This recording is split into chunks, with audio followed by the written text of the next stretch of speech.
This is the Lone Crater YouTube. We hope this video helps. In this video, I will explain how to make a Pierre Bourne type beat.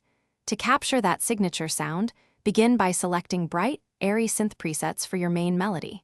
Aim for a tempo in the range of 130 to 160 beats per minute to get that characteristic bounce. Don't forget to include those essential drum sounds, like the punchy spins 808 and sharp claps, which are crucial for the overall vibe. Layering simple, repetitive melodies is key to building the foundation.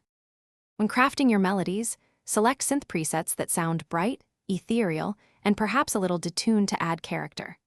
Arpeggiators are fantastic tools for generating complex, evolving patterns that fill out the soundscape.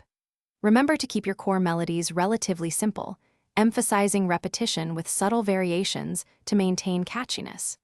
Utilizing a major or Lydian scale will naturally lend that dreamy, uplifting feel often found in these beats, creating a distinct sonic signature.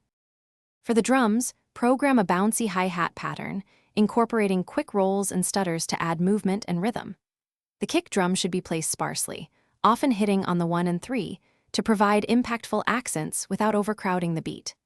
A hard-hitting, distorted 808 bass that glides between notes is absolutely essential for that deep, resonant low end.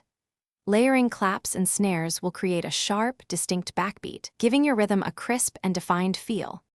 To achieve that signature vibe, apply subtle reverb and delay to your synths, creating an atmospheric and spacious feel. Don't shy away from using saturation and distortion on your drums, particularly the 808, to give them extra punch and character. Sidechaining the 808 to the kick drum is a crucial technique for a clean, pumping effect, ensuring your low end is tight. Finally, mix all elements carefully to create ample space, making sure every sound is clear and present in the overall soundscape. Thanks for watching. Consider subscribing if we helped you.